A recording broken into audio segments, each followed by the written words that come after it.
bigger, no more heart-wrenching, no more inspiring story today than what happened in the 48 hours in Nashville on May 1st and 2nd over the weekend, when 2 to 4 inches of rain was expected and up to 17 inches came.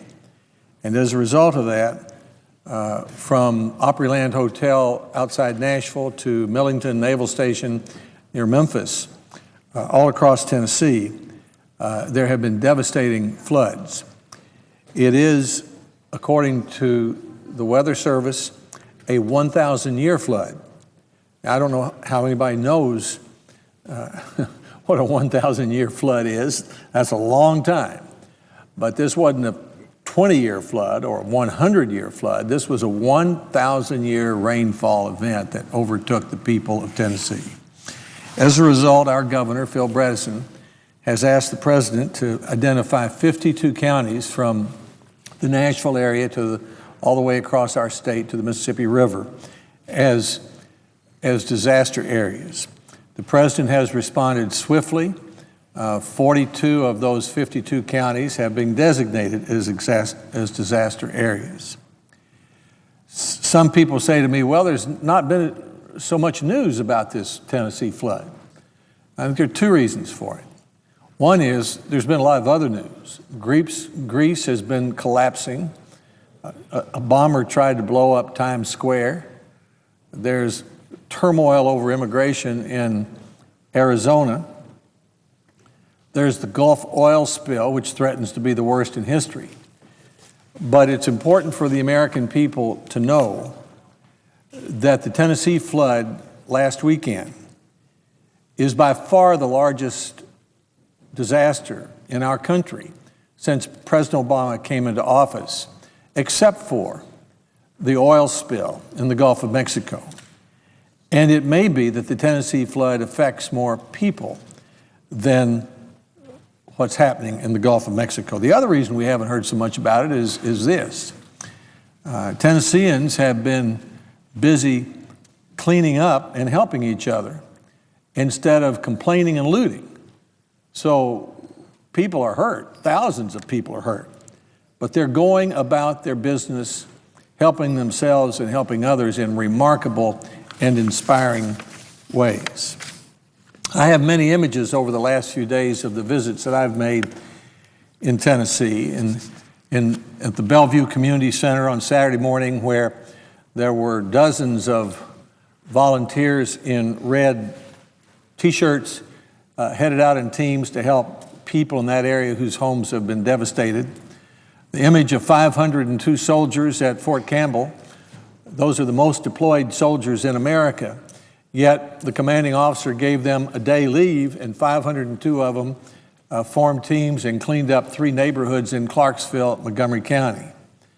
I spent an hour that same day with Mayor Bowers and Congressman Blackburn and the team that's responding in Montgomery County, and it is an impressive response. I would say the same for Governor Bredesen of Tennessee and Mayor Dean of Nashville, whose metro services have worked overtime. This is true all the way across our state to Dyer County, badly hurt, thousands of people have homes damaged there, to the Navy's principal personnel and recruiting station at Millington, just outside Memphis, where the Secretary of Navy saw personally on Saturday the damage that had been done there. According to the Tennessean, the American Red Cross had recorded more than 1,300 volunteers by Friday. Whole congregations on Sunday showed up in mass to help at places like Cross Point Community Church, which had more than 1,600 members of the congregation Saturday. Hands On Nashville saw more than 5,100 volunteers, logged more than 19,000 hours to help across the city by Saturday. Our own church, Westminster Presbyterian Church in Nashville, will be the center.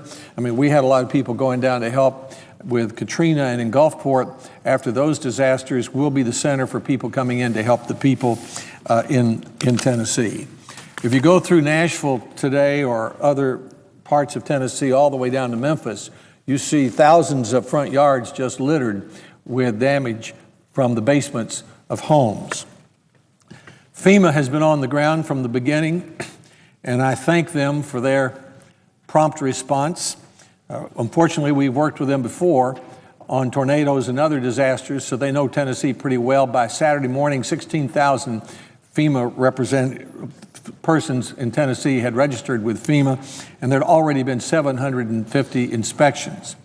I talked with the sheriff of Montgomery County Saturday night. He was flooded out, but he'd been in touch with FEMA. He was already registered. He'd arranged for his inspection. He was very well satisfied by that. Channel 4 Nashville Television had a telethon on Thursday night. Vince Gill and a group of stars raised $2 million in the Nashville area for the victims of the flood. Taylor Swift gave $500,000. Bud Adams and the Titans gave $400,000. So people in large and small ways are pouring out their hearts and their help and their money to help one another.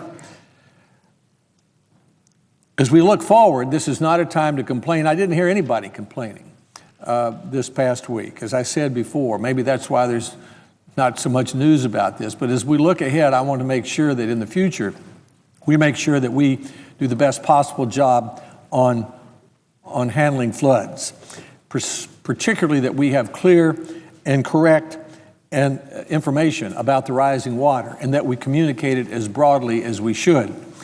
We've learned how to do that with tornadoes. Using the media, we can tell you whether a tornado's coming across your house in 14 minutes in a remarkable set of cooperation between the National Weather Service and the media broadcasters. I've asked Chairman Boxer and Ranking Member Inhofe of our committee, Environmental Public Works Committee, to look at, perhaps hold a hearing on how well the Army Corps of Engineers and others, federal agencies and state agencies, are delivering accurate, clear information to businesses and to individuals who might be hurt by the rising water. This morning I flew up to Nashville with a person from Sumner County who was trapped in a Chevrolet Blazer with her 12-year-old son and her husband and nearly killed, except they were rescued by emergency services. And another person on the plane lives on a high hill near River Road, and the National Guard helicopters landed 4 times in her front yard to rescue 50 people who couldn't get out except in that way. And I've talked with Colin Reed, who is the chief executive of Opryland Hotel, who had to make an evacuation order. They evacuated 1,500 guests rather than risk what happened at Katrina, because the water suddenly came into the Opryland Hotel. Many people are familiar with that. And the water became 10 feet high, and it still is several feet high there. So there's a lot of long-term damage, and I want to make sure that we have clear and consistent information. I would have to add that I would thank the Congress for approving my request over the last few years for additional funding that was not in the President's budget to make 2 of the 4 dams on the Cumberland River safer. If they hadn't been made safer, their water levels would have been lower, and tons more water would have poured into the Cumberland River, creating millions of more dollars of damages and perhaps lives. So I'm simply here this morning to say that I'm very proud of Tennessee, from Nashville to Memphis.